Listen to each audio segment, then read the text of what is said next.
or if you feel burning, stabbing, or electric pain no one can clearly explain, stay with me. Because what you're about to hear could explain exactly why your nerves are breaking down and how to stop the damage before it becomes permanent.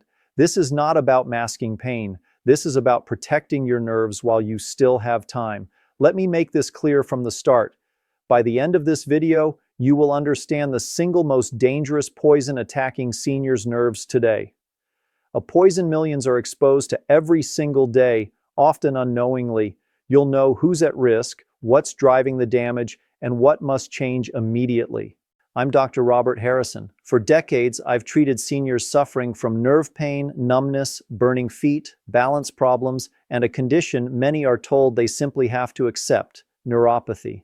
And one of the most damaging things I see is how often people are given the wrong explanation. They're told it's age, they're told it's genetics, they're told it's unavoidable. In many cases, that narrative is flat out wrong. So let me ask you something directly. Have you experienced tingling, numbness, or burning in your hands or feet? And were you aware that blood sugar can quietly damage your nerves, even if you've never been diagnosed with diabetes? Share your answer in the comments because awareness is the first line of defense. Once nerve damage crosses a certain threshold, there is no reset button. Let me tell you about a patient named Frank. Frank was 68, newly retired and still active, but at night his feet burned. During the day, his toes felt numb. Without warning, sharp electric pains shot through his legs. He was told it was aging, maybe circulation, maybe just one of those things. But when we looked deeper, we found the real culprit, a daily exposure, something Frank believed was harmless, something slowly poisoning his nerves. When we removed it, the damage didn't magically reverse, but it stopped progressing, and that changed the trajectory of his life. Now hold on to this question. What was that poison, and how many seniors are unknowingly feeding it every single day? To understand that, you need to understand how nerves actually work. Nerves are living tissue. They are not wires. They depend on oxygen, nutrients, and stable internal chemistry to survive. And unlike skin or muscle, nerves repair themselves painfully slowly. Damage builds silently. Long before pain, tingling, or numbness appear, the injury is already underway. And this is where the conversation gets uncomfortable. The most destructive poison attacking seniors' nerves isn't some rare toxin or industrial chemical. It's not even alcohol alone. It's something far more common, something many seniors are encouraged to consume regularly.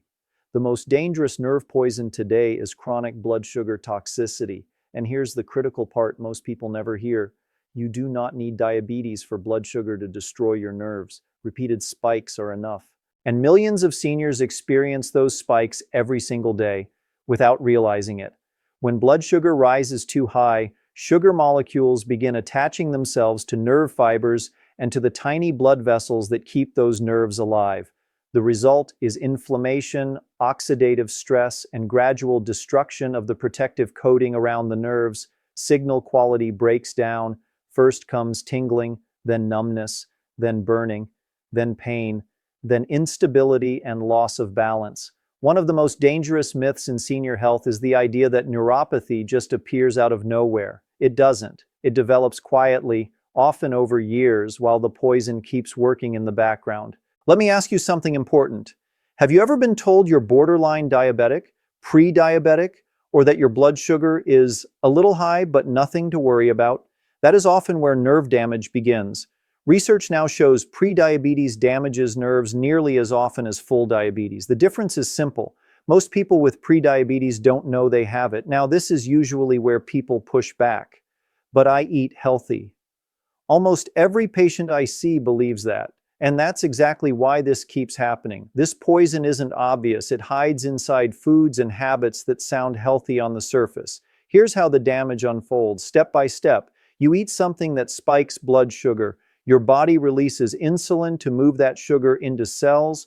Over time, those cells stop responding. Sugar stays in the bloodstream longer. The nerves most vulnerable, the long nerves in your feet and hands, are exposed again and again. The tiny blood vessels feeding those nerves begin to fail. Oxygen delivery drops, nerves slowly starve, and because this process is gradual, people don't connect the dots. They say it came out of nowhere. In reality, it's been building silently for years.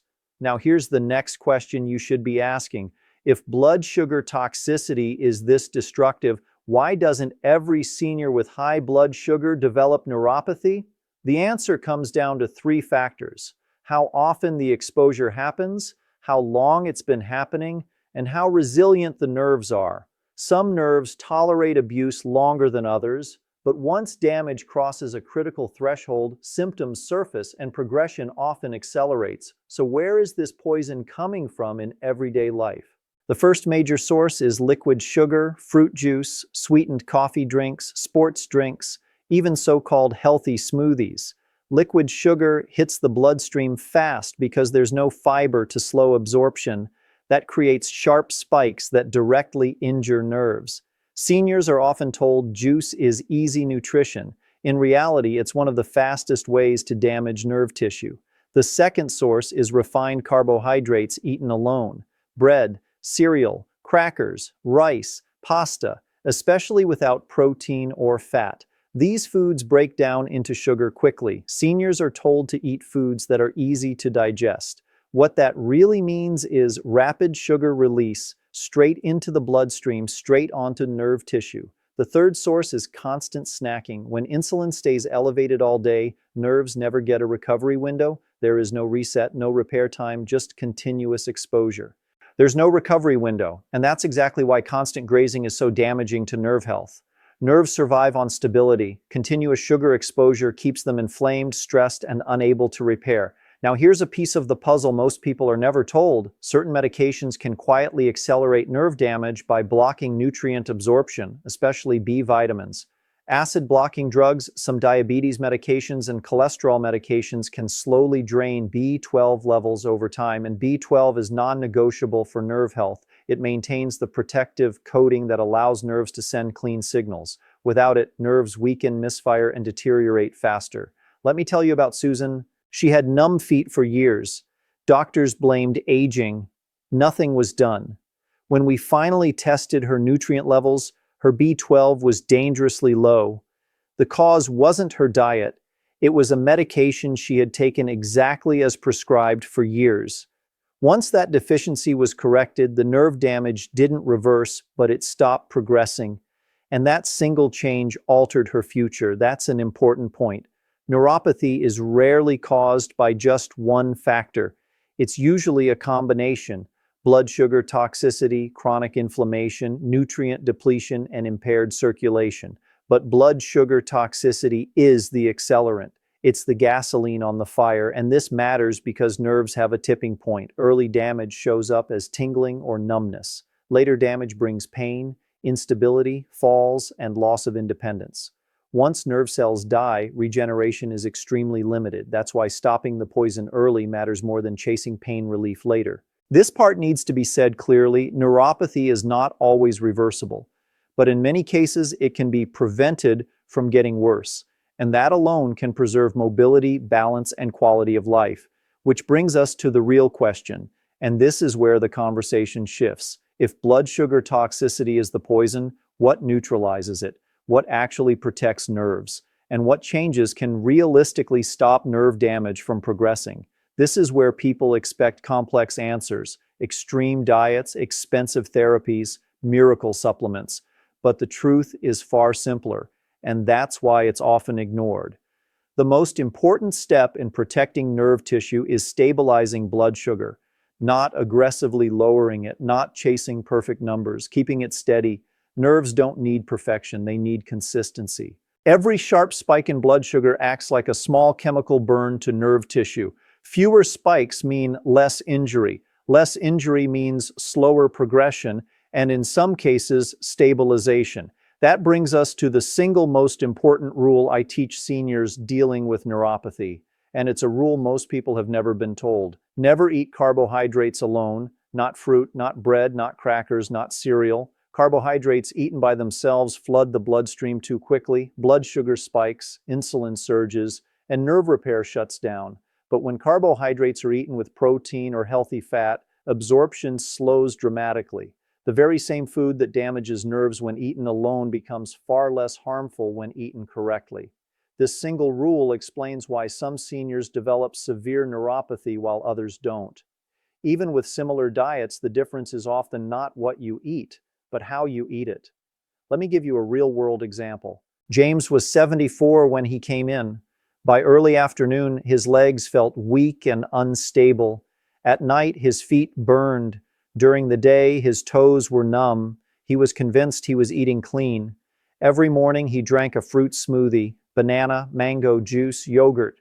What he didn't realize was that the liquid sugar was hitting his bloodstream before his muscles and nerves had any protection.